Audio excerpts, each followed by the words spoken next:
Oh, this is so cute. I just got a message from a mom in Brazil that we treated her son many years ago. Oh, And she's like copying me on the message her son sent. He was little and he was pretty in bad shape. He has OCD and autism. And so she is saying that they in Brazil, they went back to Brazil, but that he just got as a reward from 45 days without having any meltdowns. He's gonna go to Disney in Orlando. She's taking him to Orlando for the 45 days without a meltdown. I was like, "Aw, that is the sweetest thing. That is the sweetest. That's great." Yeah, I love that. That's amazing.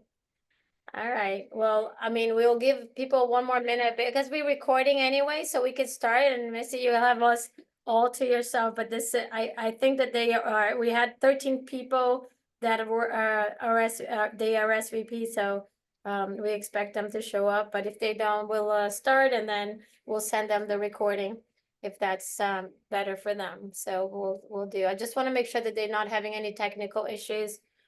Maite, can you check to see if nobody is messaging us or if there's anybody having any difficulty getting in? yeah, I will. Let me see.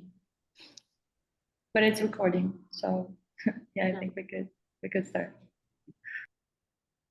All right, we do 2 minutes. Um,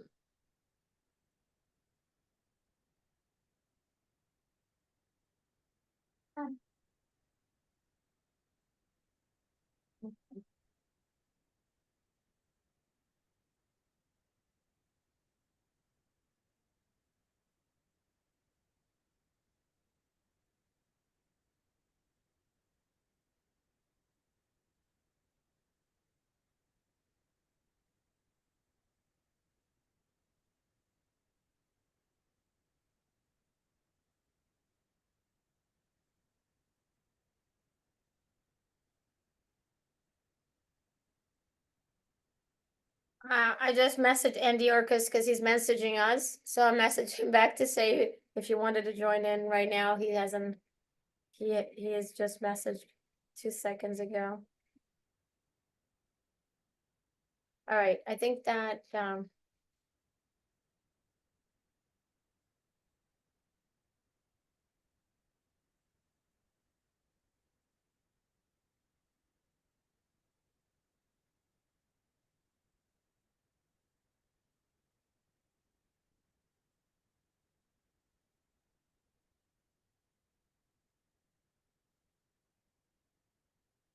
you know what?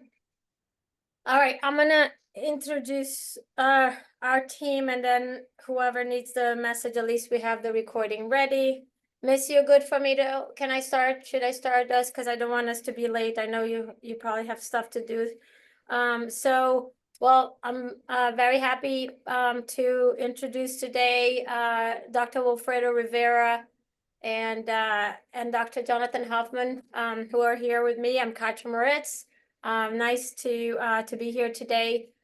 We are going to talk about something really important and very much something that consultants deal with it in a daily basis probably.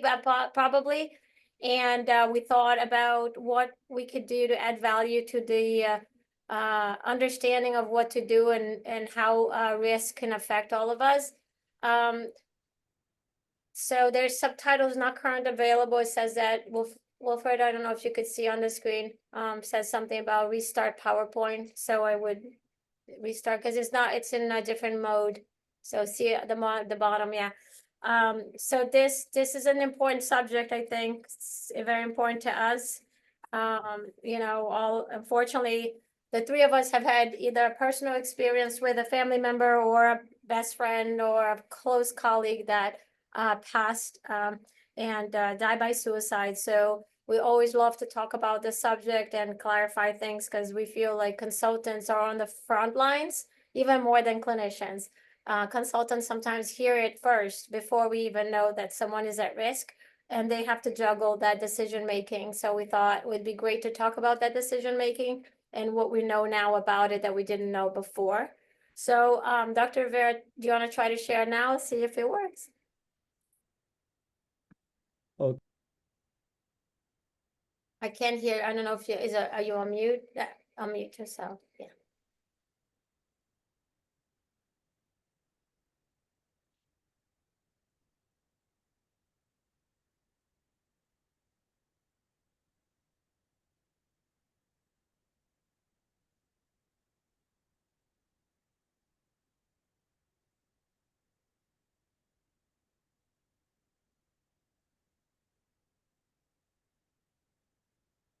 Perfect. It's fine. It's the same. The microphone. I think you are muted. You muted, Wilfredo. Now, can you Now see? we can, yeah, we can hear you. Yeah, absolutely. Go Okay. for it. Yeah. So, as Dr. Moritz mentioned, this is a very important and personal topic for me. And when we talk about suicide risk, one of the main things that tends to happen when you bring this topic in the presence of other individuals is that we might have different reactions from professionals and even schools counselors, you name it. And the reactions might vary from people who might feel like very involved in the topic versus other people that might feel like a little intimidated by the topic. And this is even true within the context of mental health professionals that at times they might find themselves like trying to avoid certain type of task related to this process of suicide risk assessment out of concerns about what if I get liable because of something, or what is my ethical duty in here versus, oh, what is going to be my responsibility. So at times we might find individuals that they might feel this strong type of emotional reactions or this type of overthinking about the process, in which then the essence of what is it that we are required to do in this process of suicide risk is simply to identify in what way we can actually make this person safe, right? It's identifying aspect that might indicate what might be a high risk versus a moderate to lower risk. And then what would be the process that we might need to follow in collaboration with everyone involved in the particular case. So that's something that at times I have noticed. And after bringing the conversation that the only thing that you need to do, as the phrase is saying in here, is before starting treatment is to protect. So we know that if someone is in imminent danger, it's best for that person to be treated in a very different set of or placement. And then treatment will be effective once the risk is being taken care of. Now, Missy, it seems that you're the only one still here, right? And this is something that I try to do as an active experiential type of process. When I'm running things in person, I tend to be a little bit more like exercise based and things like that. But this one was an activity in which we are trying to understand or hear from participants what could be missed in this particular situation. We have Jose, which is a teen, right? And it seems that there was like some sort of situation that happened that ended up changing aspects of his presentation. So I would like for you to take like a moment, like 30 seconds, 25 seconds, and to share with us what is it that you see in here that could be missed.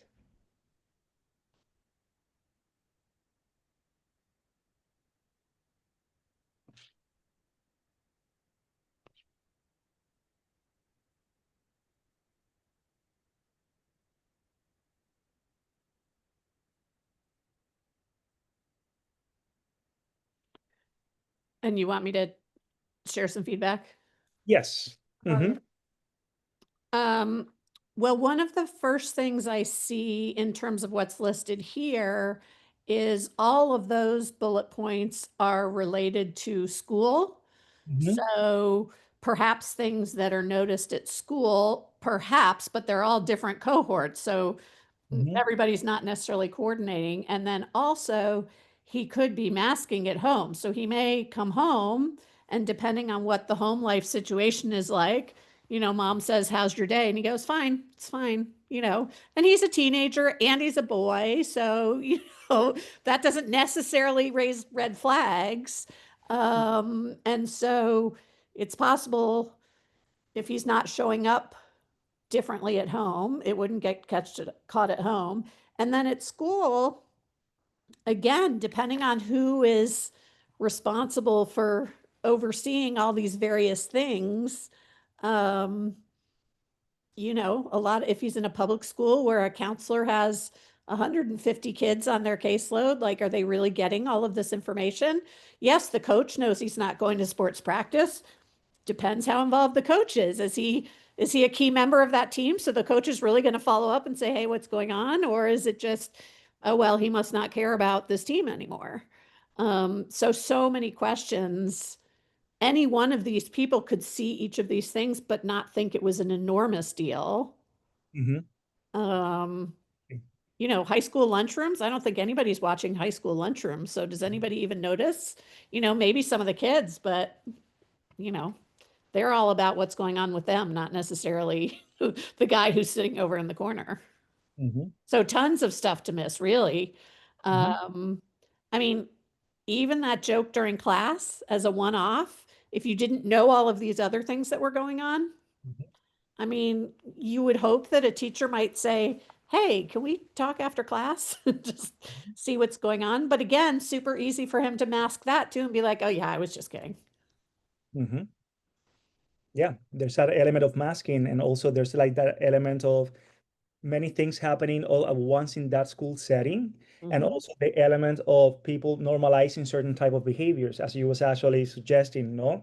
Well, the statement da, da, da, da, is a teenager, maybe is not trying to say something harmful, or maybe it's not going to be like something harmless, being isolated, or be like a sudden mood change is not going to, like be conducive to him being like in a dangerous situation. Definitely, that's something that it could happen, and that could be mediated by different factors. One could be individuals that might notice something, but suddenly the person might actually feel like, no, I don't think that is happening in here because of the element of, oh, I don't think that that is going to happen to me, no? And the other element is if the person actually is in fear of actually finding that what they are thinking could be possible, then that might actually engage in that normalizing type of behavior as well. So in here, we are seeing some of the signs that could be indicative that this person might be in some level of risk for moving into a place that could cause for someone to um, end or try to end their life. So what we are actually having in here is what? Indication of him isolating himself, right? The Oh, hopelessness yeah. in his comment that he made, even if it's masking or not, there's gonna be that element of that denotes like that element of apathy about life and not wanting to continue living. And then that critical incident that we see in here has to do whether or not he is in the family environment or in a school environment, is that difficult divorce that he's going through, the parents, no? There's like different critical incidents that might increase the chances for people to experience a high set of level of emotions that might be conducive to this loop of them going to the path of suicide risk. So that are things that we are actually seeing here. Now, let's actually shift to this slide, normalizing versus catastrophizing, biases and decision making. Let's say that you're confronted with the same exact situation, right? You have a patient who is, or a case that is parents are going to be consulting with you in regards to a placement, no? And there's like the person showing feelings, um, signs of withdrawal and signs of falling behind in classes and so forth. What will you do in terms of decision making for placement? Will you consider this like something urgent versus someone who might needs to go to a regular placement? Well, I would need more information, right? I would want to talk to school counselor. I would want to talk to the coach. I would want to, if there is a therapist involved, I'd want to talk to therapists. I'd want to talk to both parents, ideally, if they're open to it. That's not always the case in divorce situations. So I would try to find as many kind of collateral individuals as I could, to assess, to see if I can assess what's going on. Because again, everybody's going to have a slightly different view, but sometimes when you bring them all together, you see more signs. Because the other thing I know is when we're working with clients, there's always more to the story. So that may be the initial presentation we're getting, but once I start speaking with other people, there may be things that come up that all of a sudden make this much more critical and make it a much more concerning situation. Or maybe it goes the other way, right? So it is important, every kid who's depressed, we don't automatically say, well, I think you should go to the emergency room, right? Exactly. So in an ideal world, I would talk to as many people as I could, not hundreds of people, but if I can find 5 or 6 people that are in different areas of this kiddo's life, that's where I would want to start. Mhm. And I would start pretty quickly. So if the family decides to hire me, I mean, I would try to get that done within a few days to see if we can get a sense of that. Mhm. So communication is a key in here, trying to identify as many people as possible that are in a regular basis around that individual is essential in order for us to fill certain gaps in terms of certain presentations that the person might actually have. Because I think the consultant also is hard because the consultant gets like a one shot of a glimpse of the case, but it doesn't have like a historic look in the kid's life, right? And so when you get them, you just have a slice of a moment. And it's so important to be able to find if there are changes happening with this kid. Something is different, something right? And that's why it's so important to do that job of like detective work a little bit of like what else is going on.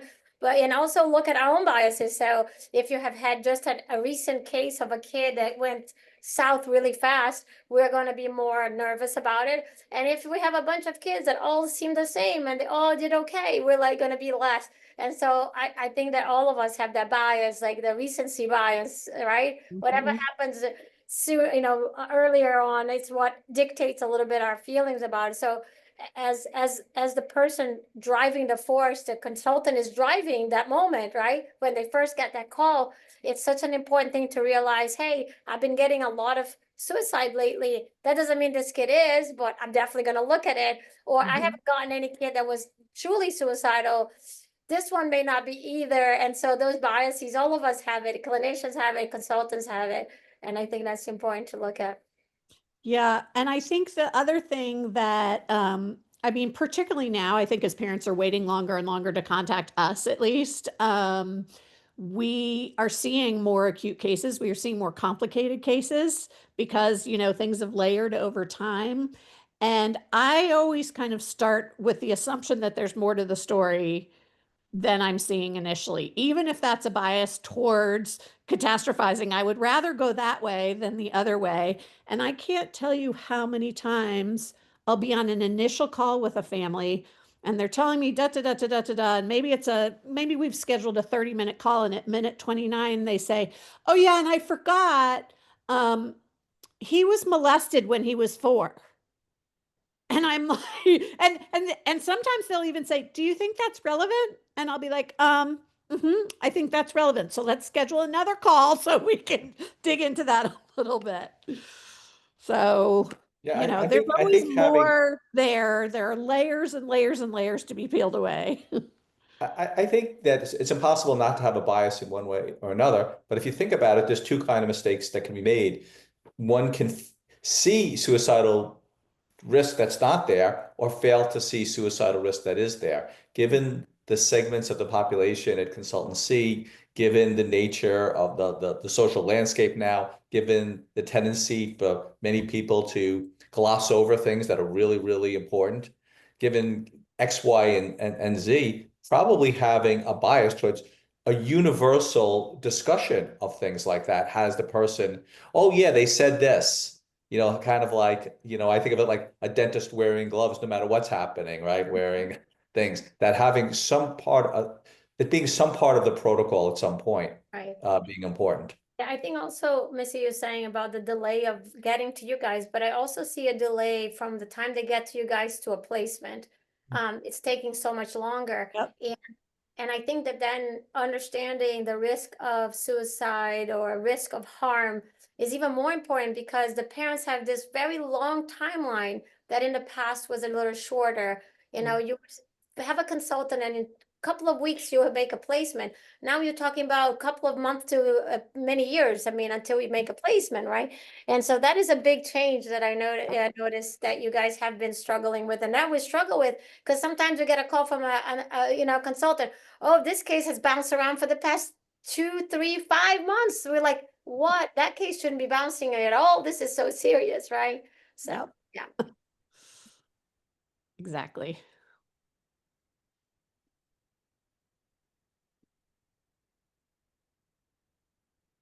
So at times it's very often to hear people making comments like, "Oh my God, what if I ask this particular question and that causes for the person to actually act on this type of set of actions?"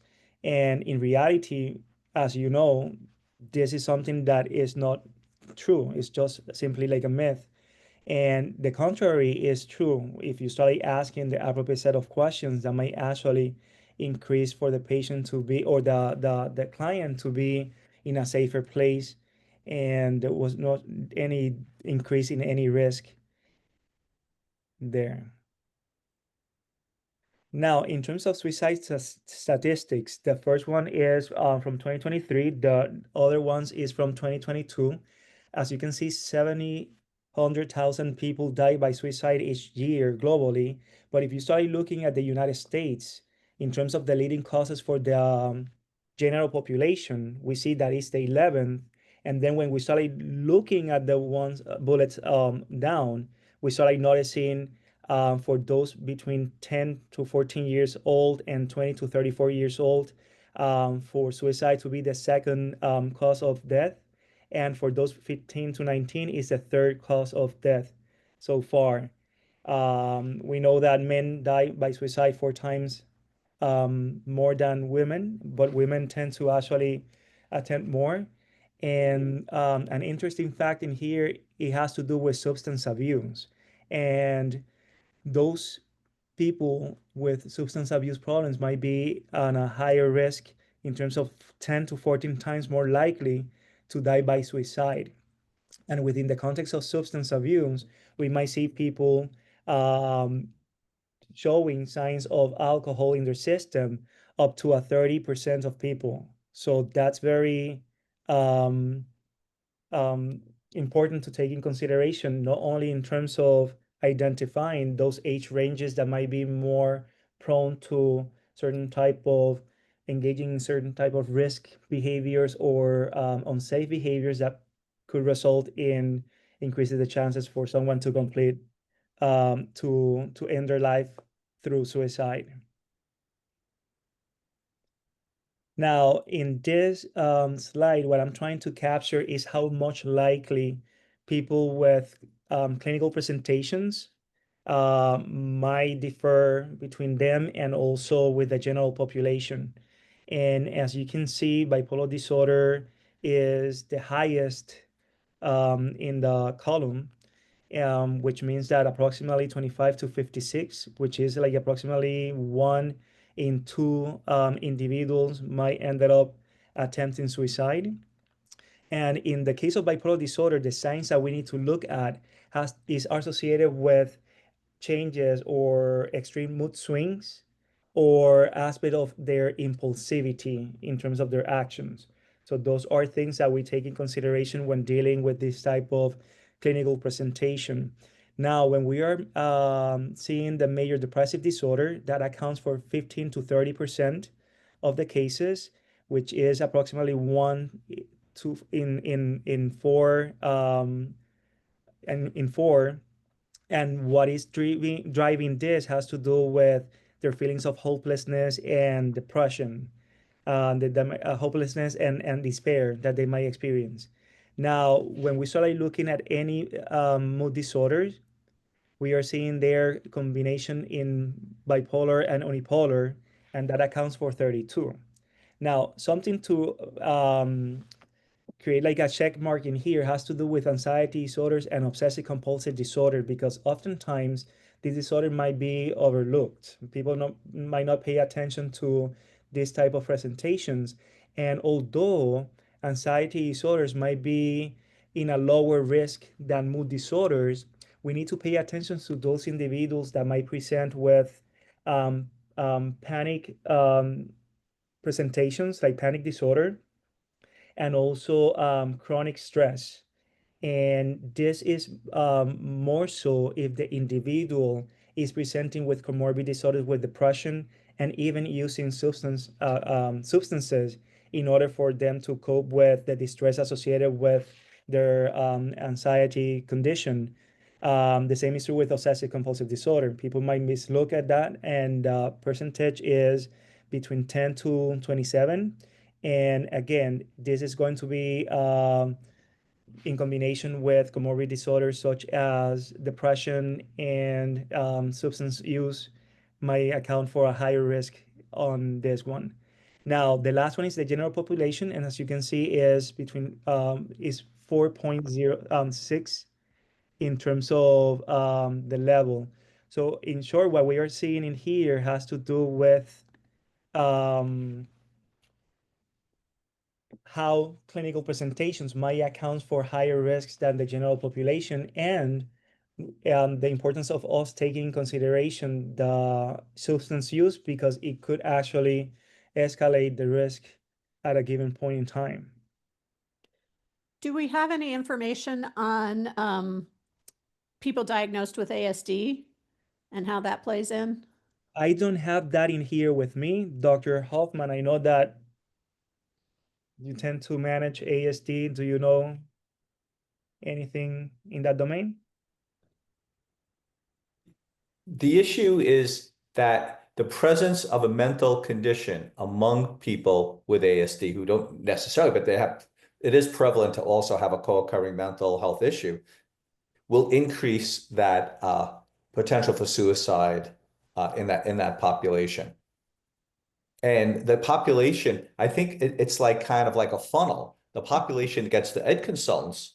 We have a mental health crisis among teens and young people. And among those people, only certain aren't treated effectively in outpatient. And among those people, only certain are severe enough or something's going on that brings them to a placement consultant, to an ed consultant. So in that particular population, I would think that everything is magnified. So the vigilance has to be higher because you're seeing a restricted population of people that have been funneled through the system toward you.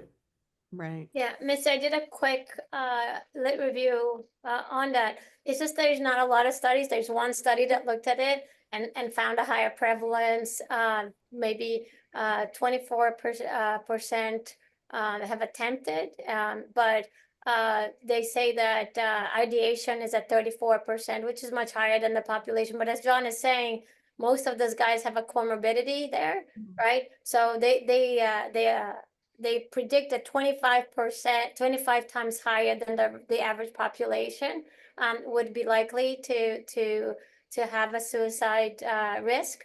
But I think that also the difference is that as the type of diagnosis has changed from level 1, level 2, level 3, you could see that that's going to be a confound variable, because level 3 and level 2 may not even be competent enough to even consider that.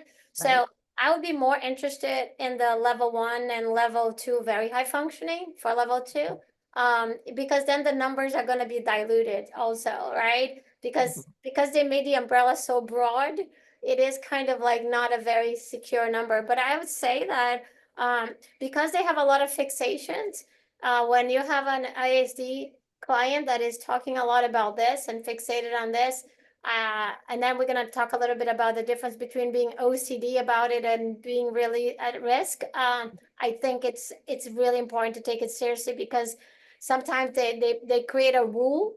If I'm not married by 25, I can kill myself. And because it's a rule, they'll kill themselves just to fulfill that rule, right? And they made the rule that made sense to them. So I'll be very careful with that. Just one more thing to add. If substance abuse is present, that accelerates that. So in that population, you're dealing with a population that has multipliers compared to the general population and further multipliers by the situation within that subset. Yeah, and take in consideration the rigidities in terms of how they present and the impulsivity and difficulties regulating their emotions. It will be like a lot of combination in there.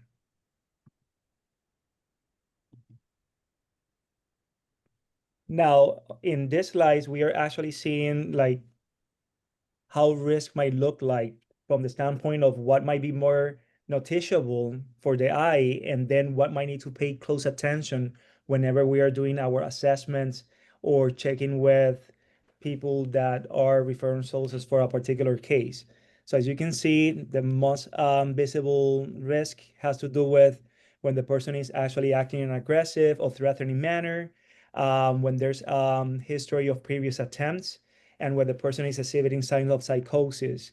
Now, what is low visibility in terms of risk is what is in the right side of the slide, which has to do with aspects of the person becoming more quiet, changes in mood, affect, or level of engagement in activities that the person used to enjoy in the past.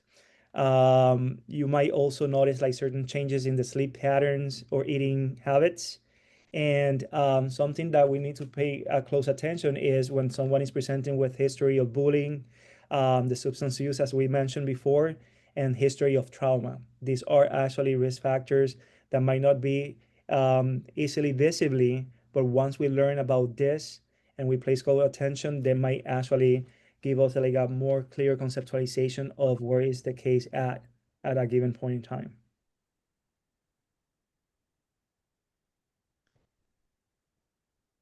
Now, in terms of risk management best practices, some of the things that we tend to actually use is validated tools to assess for suicidal ideation, intention, and plan.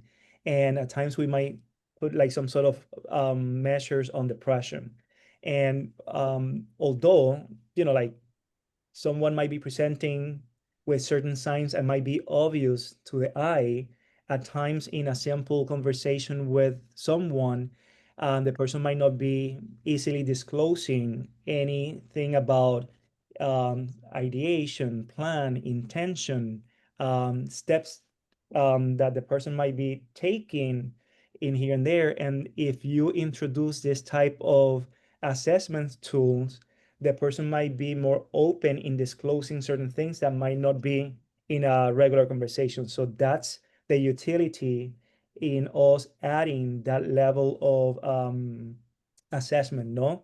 Whenever we're dealing with this type of patients. Then collaborative safety plans, this is going to be discussed in the next slide. It has to do with how is it that we are going to approach a collaborative system, not only with the patient, but also with the parents, the other people involved in the case, ed consultants, psychiatrists, and so forth, in terms of trying to make the patient safer.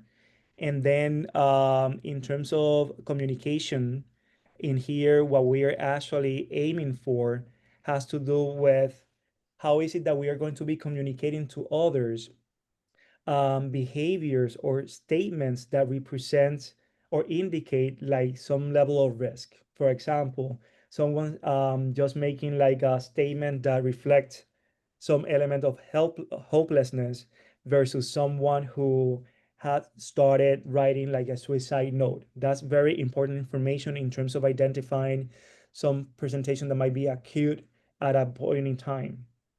Other aspect for the communication has to do with how you are involving the system, no? If you're actually communicating and documenting your interactions that you're sustaining with these individuals, might facilitate that communication between you and the rest of the people involved in that particular case. Now, involving the family, the way that at times I tend to do it has to do with assigning specific roles um, to the parents per se. It's like, hey, you know what? I want for you moving forward after this behavioral plan is implemented to pay attention to this type of behaviors. And in the event that this happen, this is your course of action given to one parent versus the other parent would be more assuming the role of, okay, you're going to be the charge of trying to make this the space safer, or for you to be the one making sure that the person is not missing the appointments and is attending all the sessions, or is not missing the psychiatrist appointment, and so forth. So those are ways in which you can actually incorporate the family in the process. And then when to refer to a higher level of care is something that we need to pay that close attention. How is it that we determine when is it that the person might need to actually go to a higher level of care? So in your practice, Missy, what is your decision making whether or not you're actually deciding definitely this person needs a higher level of care versus someone that might be more treatable at a lower level of care? I will say for us, at least these days, by the time they get to us or by the time we're really in this discussion, they most likely need a higher level of care. So in some respects for us, it's a little bit easier. If they've been doing therapy, they've been, doing some of the other things, we tend to say to parents, we're kind of the last stop. Like when you've tried all the things you and your professionals know how to do, we're the last stop. But that having been said, there are behaviors, sometimes we use with parents the analogy of the boiling frog. You put the frog in the water and you turn the heat up slowly. You might not even notice things are going on. I mean, I've had that own personal experience with my children. You don't notice things are as severe as they are. But we can stand outside and see that things are really much further along than the parents have even realized. Things like, even with substances, I still hear so often from parents like, oh, it's just weed. It's just weed. I smoked weed. It's no big deal. Yet their kid is smoking every single day and they're not going to school and no, that doesn't mean they're suicidal. But just in terms of helping educate parents about some of the severity of what they're seeing and they've just become acclimatized to, no, does your kid, my kid never comes home at night on time, or lots of he only comes home 1 or 2 nights a week, and they think, but I mean, I know he's staying at his friends over there. Okay, well, does he tell you which nights he's doing that? Again, a lot of curiosity around what does the system look like? What's normal for that family system? What has become normalized that maybe shouldn't have? I think the other question we have a lot is how do you identify, well, 2 things, and I'd be interested in your feedback on this. One, I make up, and I may be totally making this up, that people who really want to commit suicide, when you ask them, like, do you have any plans? Are not going to tell you they have plans. Like in many cases, they're clever enough to realize if I tell you I have a plan to commit suicide, you're going to put me in the hospital. So I'm not going to tell you that. But we have the flip issue too, which is once the clients are already in treatment, particularly adolescents, and they want to get out, and they'll say pretty much anything to get out, how are you accurately assessing whether they're safe to leave? Kids are really clever these days. I mean, we have had kids who have figured out what they need to order online from Amazon to create a concoction that's actually going to, hopefully in their case, they want to kill themselves. Ideally when we get them, they've only managed to, but we had one who, he was a chemistry guy. He was in high school, but he knew lots about chemistry and he did all this research and parents had no idea.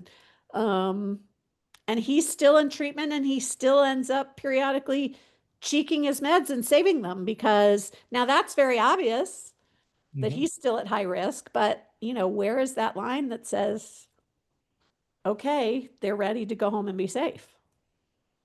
Yeah.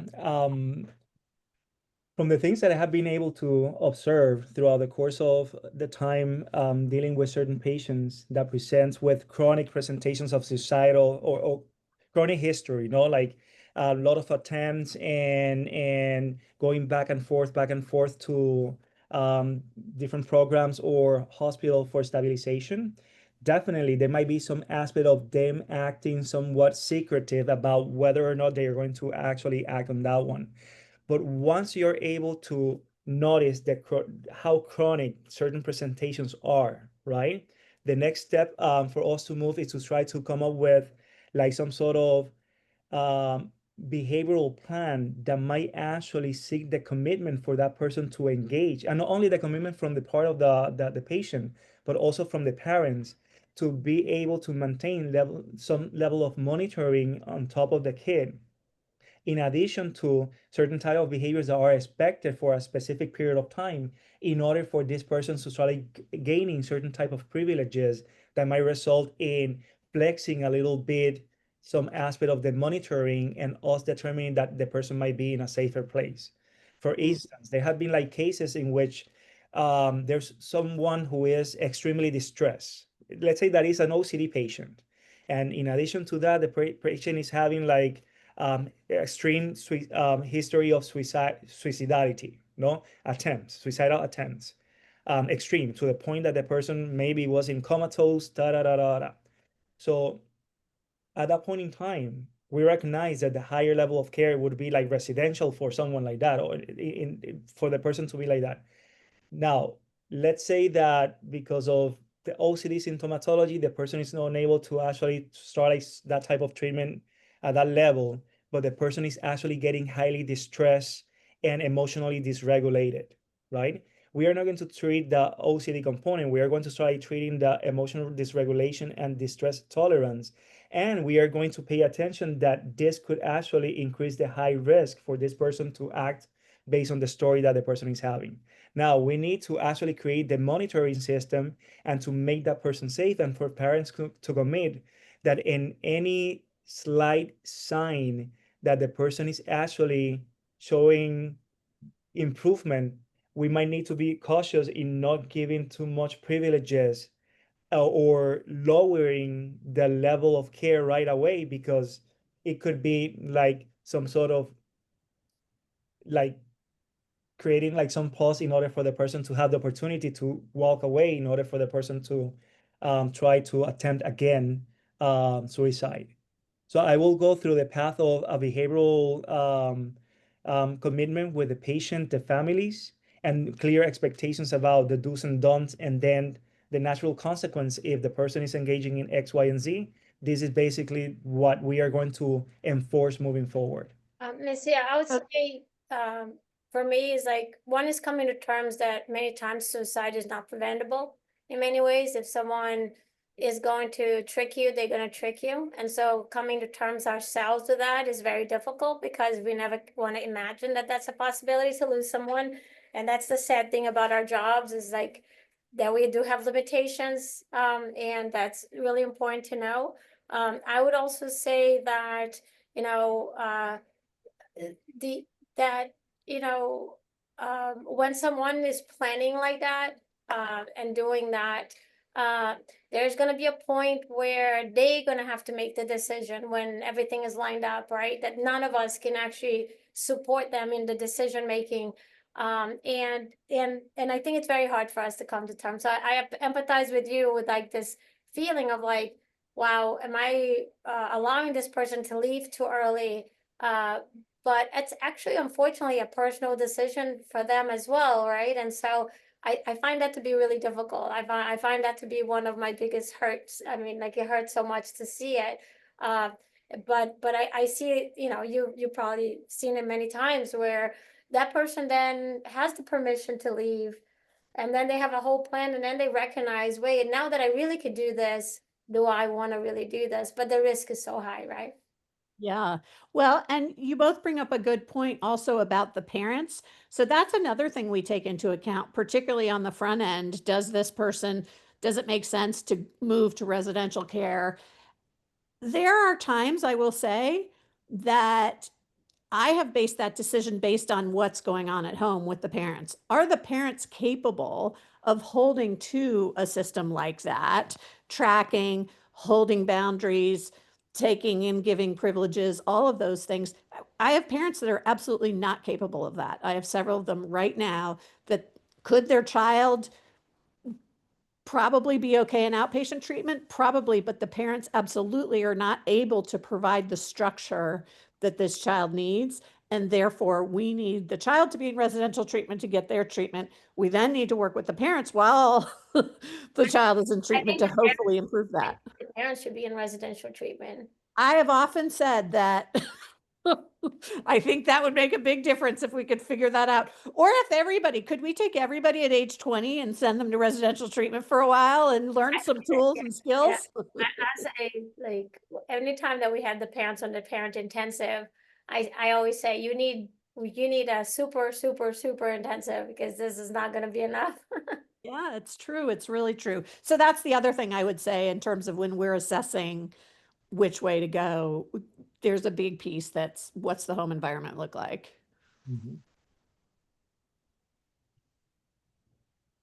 Now in here, we are actually moving into the direction of risk in OCD and related disorders. And as we saw in earlier slides, there have been like this condition being overlooked. Now, in here, we have the problem with perfectionism, and this being like a silent risk factor. So what is the problem about perfectionism, or people who might be presenting clinical forms of perfectionism? As we can see, people with perfectionism, they tend to present like very oriented to success. They might generate like expectations that might be higher than they might be able to actually move towards to. And in the presence of them noticing themselves not moving towards the direction that they want to move, they might become very overcritical of themselves, to the point that they might engage in this type of reflecting anger towards them, no? And people that might be in that cluster of perfectionistics are people who are high achievers, students, professionals that are also presenting that manner, and athletes and artists. So it is important for us to, whenever we are dealing with individuals who present with some perfectionistic traits, for us to assess how they view their concept of self linked or associated with success and achievement, in order for us to have like a more clear where is it that the person might stand, and explore a little bit more in terms of the suicidal risk there. Now, another group of individuals, because this has to do with OCD and related disorders, is individuals with presentation of body dysmorphic disorder. And as you can see over there, study report that 20 to 30% of individuals with BDD, they might actually attempt suicide, whereas 27 of BDD patients might engage in self-harming behaviors like cutting, burning, even skin picking or excoriation, as a way to fix or punish themselves for the flaw. So those are things that we need to take into consideration whenever we have a, like a patient that is presenting with comorbid disorder, or this type of disorder, for us to be able to make sure that we are also assessing for suicide risk in this type of presentation. Yeah, and some of it is because the prevalence of personality disorders is so high in this group as well, higher than in just in OCD, even though BDD is a related condition. One of the nuances of it is that personality disorders, which create more risk for self-harm and suicidal risk, are more prevalent. Can you talk about the connection between or not connection between self-harm and suicidality? It's like, is it always connected? Not necessarily. How do you It's not necessarily connected, but for some people, self-harm is a way of practicing for the big one. It's Right. kind of a rehearsal. And that's a very important question. Is this you know, you can self-harm for so many reasons, to get rid of a feeling, to get a feeling, because to express a feeling, but sometimes it is practice for suicide, you know, for an actual bigger attempt that someone's working up to. So it's very important that that be differentiated. And self-harming gives you a bigger chance of a mistake, right? Because if you're cutting yourself and you're not a surgeon, you may cut the wrong place and then create a real risk, like a risk of death or severe injury. Yeah, accidental suicide, exactly. Side, and stuff like that it's a problem here. Because we see a lot of young people who are cutting, and of course the parents freak out. I mean, understandably, you eventually discover your kid's been cutting themselves with a razor on their arms or legs or whatever, and that doesn't automatically mean You know, there are two really different schools of thought on this, if you want to just be very binary about it. That, you know, the parents are going to decide, oh, is this superficial cutting, or this isn't such a big, it's really not, or even clinicians, this is not dangerous. And the other school of thought is just as Katya is saying, that they're not surgeons, and any kind of self-injury should be medically evaluated, because, you know, who knows? And it could just take one nick in the wrong place. So we would tend to, I think, as a group, go with that second school of thought. got it. But people are always, parents are trying to parse, oh, it's not a big deal, they just did it with this, and it is a bigger deal than many parents think. Maybe some emotional experiences like disgust, shame, say hatred that might be accompanied with this type of presentation that could put the patient in a more precarious place in terms of risk.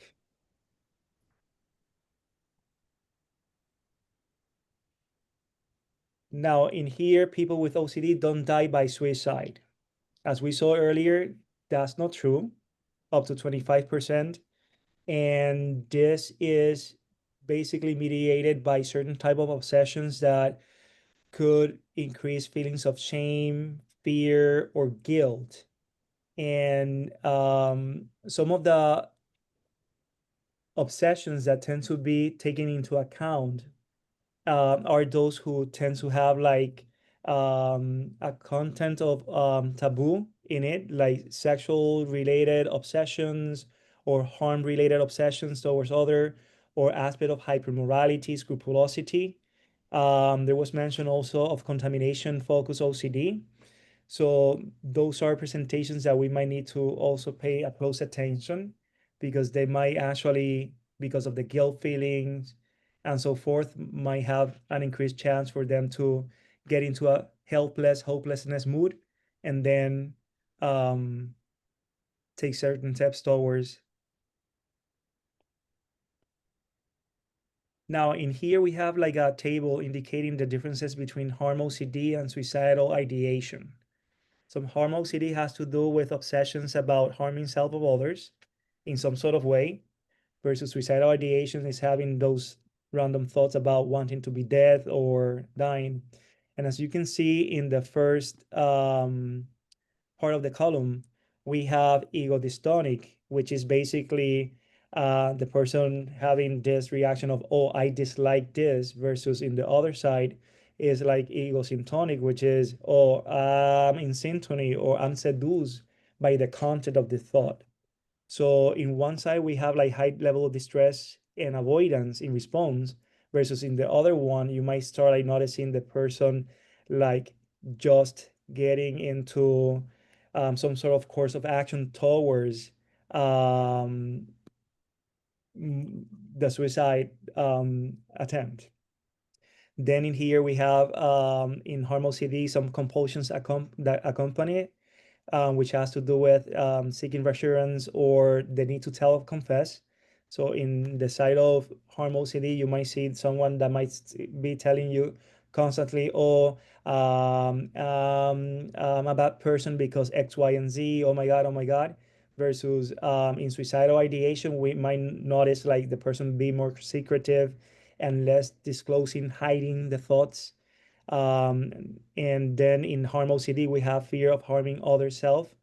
And in suicidal ideation, we have simply the wish of the person of wanting to move into the direction of ending their life.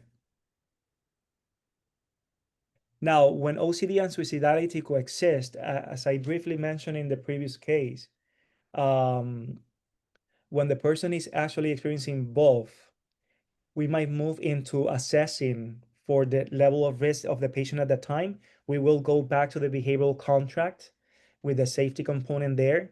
And then after that, we might end up like monitoring where is it that the person is at in order for us to then reintroduce the ERP work process.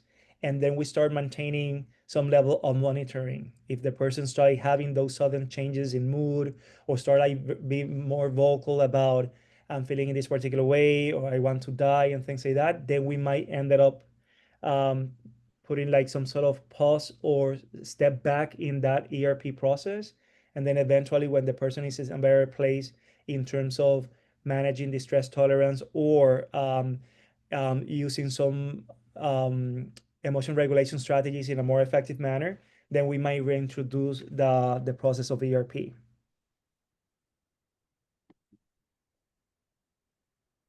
And they basically, this is just the key points for us to remember about the things that we were covering. So any questions? I think that we were actually going into questions here and there throughout the course of the slides.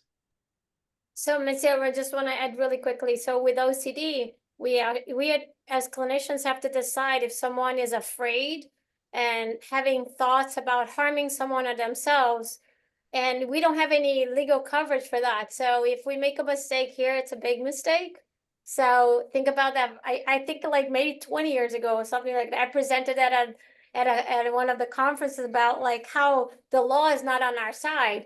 But I could have someone say, I'm afraid I'm gonna molest my child, and I'm not warning the Department of Child Services. So I have to be goddamn certain that what I'm doing is right. So I think that's in itself a whole presentation, but like it's really interesting. And sometimes we have both. We have someone who is suicidal but afraid to kill themselves, and those things collapse. And we have to figure out how to navigate. So I think that's really, we want to bring that up because that's a really interesting point when you're working with OCD. I have a meeting to go. This was awesome. Thank you, Dr. Rivera. Missy, thanks for coming, for being our audience. We're going to share with everyone else and maybe let everybody know that we are doing this. And, we're not really good at promoting our stuff. So we just feel like it really adds value to the conversation with the consultants, and we have time to really talk about stuff. But if you can let everybody know, next month we have another one. So every month we're doing once a month. So, all right. It's great. I love this. I so appreciate it. Is there a way to get a copy of those slides? Absolutely. Yeah, we'll That send would be great. Yeah. Yeah. I would love that. with the Thank you all so much. I really Nice to appreciate see it. you. Bye-bye.